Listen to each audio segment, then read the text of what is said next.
හිතලා බලන්න ඔයා එක පාරටම ඇහැරෙනවා. ඇඟේ නූල් පොටක්වත් නැහැ. වටපිට බලද්දි පේන්න තියෙන්නේ මහා කැලෑවක් සහ ලොකු දූපතක්. ඒ වගේම ඔයාගේ වම් අතේ මැණික් කටුව ළඟ දියමන්ති හැඩේ අමුතු ගැජට් එකක් හයි කරලා තියෙනවා. එකපාරටම ඉස්සරහින් යනවා දැවැන්ත ටීරෙක්ස් කෙනෙක්. මොකක්ද මේ ලෝකය? කොහොමද ඔයා බේරෙන්නේ? ඔන්න ඔය විදිහට තමයි 2017 දී ස්ටුඩියෝ වයිල්ඩ් කාඩ් එකෙන් ලෝකෙට දාපු ආක් සර්වයිවල් එවෝල්ඩ් ගේම් එක පටන් ගන්නෙ. ගොඩක් අය හිතන්නේ මේක නිකම්ම ඩයිනෝසරයෝ ඉන්න කැලේක බේරෙන්න තියෙන තවත් එක සර්වයිවල් ගේම් එකක් කියලා. හැබැයි මම මේ ගේම් එක පැය ගාණක් ප්ලේ කරාට පස්සේ මට තේරුණේ මේකේ තියෙන කතාව සහ මේ ලෝකය ඊට වඩා සෑහෙන්න දුර යන පිස්සු හැදෙන සයිෆයි මාස්ටර් පීස් එකක් කියලා.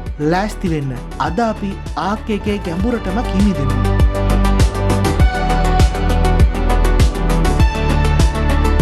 ගේම් එක පටන් ගත්ත ගමන් ඔයා ඉන්නේ The Island කියන මැප් එකේ.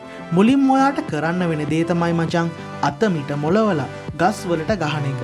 ගස් වලට ගහලා ලී කෑලි එකතු කරලා බිම තියෙන ගල් අරගෙන ඔයාට පුළුවන් පොඩි පොරවක් හදාගන්න. මේක සර්වයිවල් මෙකැනික් පට්ටම රියලිස්ටික්. ඔයාට බඩගිනි වෙනවා, තිබහ හැදෙනවා, රස්නය සහ සීතල දැනෙනවා. ගඟෙන් වතුර බීලා ගස් වලින් බෙරි කඩන් කාලා තමයි මුල් දවස් ටිකේ ඔයාට ජීවත් වෙන්න වෙන්නේ. ඊට පස්සේ තනකොළ සහ ලී පාවිච්චි කරලා පොඩි පැලක් හදාගෙන ගින්දරක් ගහන්න ඕනේ. ඒ මොකද ඔයාට රැට එන සත්තුන්ගෙන් බේරෙන්න. මෙතන ඉඳන් ඔයා ටිකෙන් ටික ලෙවල් අප් වෙද්දි ලී ගෙවල්, ගල් ගෙවල්, යකඩ ගෙවල් සහ අන්තිමට ලේසර් වලින් වැඩ කරන සුපිරිම බේස් එකක් දක්වා ගමනක් යන්න පුළුවන්. මෙන්න මේක තමයි මචං ආක් එකේ තියෙන හොඳම සහ ආතල්ම ෆීචර් එක. මේ දූපතේ ඉන්න ඩෝඩෝ කුරුල්ලගේ ඉඳන් ආස යන ටේරනෝඩන් සහ දැවැන්ත ටීරෙක්ස් දක්වා ඕන සතෙක්ව ඔයාට ටේම් කරන්න, ඒ කියන්නේ හීලෑ කරගන්න පුළුවන්. ඒක කරන්නේ කොහොමද? මුලින්ම සතාට ට්‍රැන්ක් ඇරෝ, ඒ කියන්නේ නිදිපෙති ගාපු ඊදල වලින් තියලා ඌව සිහි නැති කරන්න ඕනි. ඊට පස්සේ ඌට කන්න දීලා එතෙන්දි මස් හරි බෙරි හරි ඌට කන්න දීලා ඌව අපේ පැත්තට හරව ගන්නවා. ඌ අපේ වුණාට පස්සේ සෑඩල් එකක් හදලා ඌ පිටේ නැගලා යන්න පුළුවන්. හිතලා බලන්න අහසේ පියාඹන සතෙක් පිට නැගලා මුළු දූපතම බල යනකොට තියෙන ගැම්ම කොහොමද කියලා. සත්තු ටේම් කරනවා විතරක් නෙමෙයි, උන්ව බෝ කරලා අලුත් පාටවල් සහ ලොකු පවර්ස් තියෙන සත්තු හදාගන්නත් මේකෙදි පුළුවන්. අන්තිමට ඔයාගේ බේස් එක වටේට ඩයිනෝසරයෝ 50ක් විතර ඉද්දි දැනෙන ෆීලිං එක නම් වචනයෙන් කියන්න බෑ. මම මුලින්ම කිව්වනේ ගොඩක් අය මේ කතාව දන්නේ නෑ කියලා. මේ දූපතේ ඇවිදිද්දි ඔයාට තැනින් තැන හම්බ වෙනවා එක්ස්ප්ලෝරර් නෝට්ස් කියලා පරණ සටහන් වගේක්. මේවා ලියලා තියෙන්නේ හෙලේනා වෝකර් කියන විද්‍යාඥවරිය. ඒ වගේම එඩ්මන්ඩ් රොක්වෙල් කියන රසායනඥයා වගේ කලින් මේ දූපතට ආපු පරණ මිනිස්සු. මේවා ඔක්කොම එකතු කරලා බැලුවම තමයි මචං ඇඟ හිරිවැටෙන ඇත්ත කතාව එළියට එන්නේ. අහගන්න හොඳට. මේ කතාව වෙන්නේ 24 වැනි ශතවර්ෂයේ. පෘථුවියේ මිනිස්සු එලිමන්ට් කියලා අලුත්ම පට්ටම බලගතු ශක්ති ප්‍රභවයක්, ඒ කියන්නේ එනර්ජි සෝස් එකක් හොයාගන්නවා. හැබැයි මේ එලිමන්ට් නිසා පෘථුවියේ හිටපු ප්‍රධාන ආණ්ඩු දෙකක්, ඒ කියන්නේ යුනයිටඩ් රිපබ්ලික් ඔෆ් අර්ත් සහ ටෙරා ෆෙඩරේෂන් අතර ලෝක විනාශක යුද්ධයක් ඇති වෙනවා. මේ එලිමන්ට් කියන දේ නිකම්ම ගලක් නෙමෙයි. ඒක පණ තියෙන වෛරස් එකක්. ඒක පෘථුවියේ පසට එකතු වෙලා මුළු ලෝකයම විනාශ කරනවා. ලෝකය විනාශ වෙද්දි මිනිසුන්ව සහ සත්තුන්ව බේරගන්න හෝමෝඩියුස් කියලා හඳුන්වන දියුණුම මිනිස්සු කොට්ටාශයක් ප්ලෑන් එකක් ගහනවා. ඒ තමයි ආක්ස් හදන එක. මචන් ලොකුම ට්විස්ට් එක තමයි ඔයා මේ ප්ලේ කරන The Island කියන්නේ පෘථුවිය නෙමෙයි. ඒක පෘථුවිය වටේ කක්ෂගත කරලා තියෙන දැවැන්ත අභ්‍යවකාශ මධ්‍යස්ථානයක්. අර අහසේ පේන ලොකු කණුවලින් තමයි මේ මුළු දූපතම කන්ට්‍රෝල් කරන්නේ. මේ ආක්ස් හදලා තියෙන්නේ ශක්තිමත්ම මිනිසුන්ව ටෙස්ට් කරලා එයාලව පුහුණු කරලා දවසක ආයෙත් පෘථුවියට යවලා අර එලිමන්ට් වසංගතය නැති කරන්න. අපි මේ කරන්නේ ඒ ටෙස්ට් එක පාස් වෙන එක. මේ ටෙස්ට් එක පාස් වෙන්න ඕනේ නම් ඔයා දූපතේ තියෙන ගුහා ඇතුළට ගිහින් ආටිෆැක්ට් හොයාගන්න ඕනේ. ඒවා අරන් ගිහින් අර අහසේ තියෙන ඔබ්ලිස්ක් වලට දුන්නම ඔයාව ටෙලිපෝට් වෙනවා දැවැන්ත බොස්ලා ගාවට. ලොකු මකුළුවෙක්, යෝධ වඳුරෙක් සහ අන්තිමට ගිනි පිමින ඩ්‍රැගන් කෙනෙක් මරන්න තියෙනවා.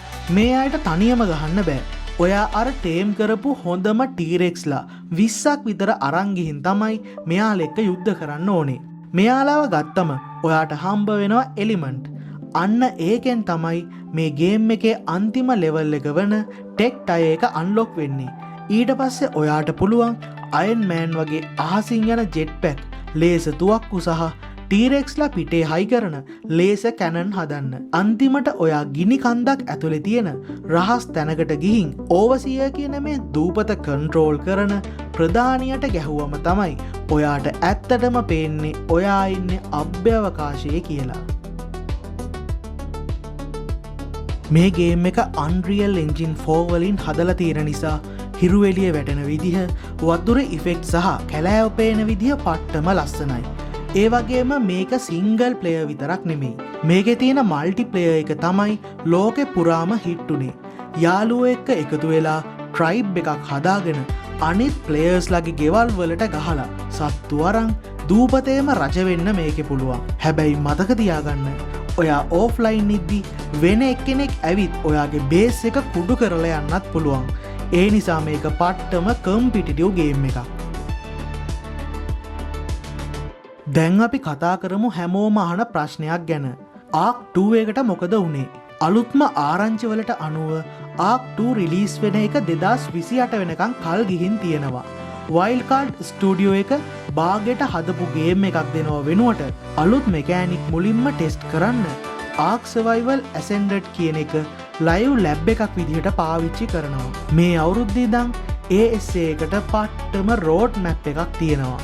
Survival of the Fittest, Bob's True Tale, Dragantopia සහ Atlantis වගේ අප්ඩේට්ස් එනවා. විශේෂයෙන්ම 2027 අග එන Legacy of Santiago expansion එකෙන් තමයි Ark 2 එකේ කතාවට පාලමක් හැදින්නේ. Ark 2 එක කලින් වගේ high-tech laser තුවක්කු තියෙන ගේම් එකක් නෙමෙයි.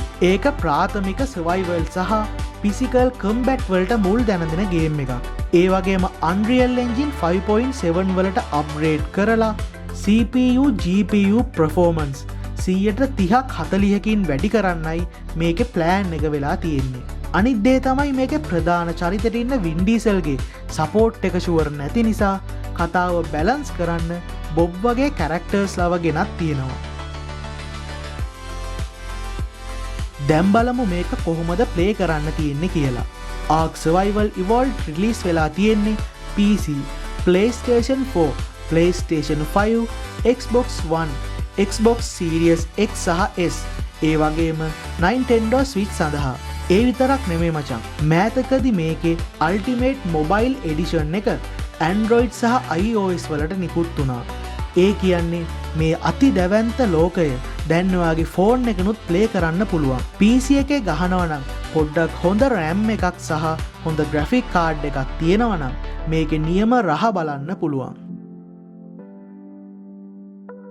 ඉතින් මචං ඩයිනෝසරයෝ ආස්සේ ජීවිතේ බේරගන්න ගමන් අභ්‍යවකාශයේ තියෙන රහස් හොයාගෙන යන මේ වගේ පිස්සු හැදෙන ගේම් එකක් ගේමින් ඉතිහාසයේ ආයෙත් හැදෙයිද කියලා නම් සැකයි. ඔයා ආක් ප්ලේ කරලා තියෙනවා නම් ඔයා ටේම් කරපු ආසම සතා කවුද කියලා පහලින් කමෙන්ට් කරන්න. වීඩියෝ එක වටිනවා නම් ලයික් එකක් දාලා දිගටම මේ වගේ සුපිරි ගේමින් සහ ටෙක් කන්ටෙන්ට් බලන්න Who's Mr. J channel එක subscribe කරන්න. ඊළඟ වීඩියෝ එකෙන් අපි හම්බ වෙමු. ජය වේවා. Happy gaming.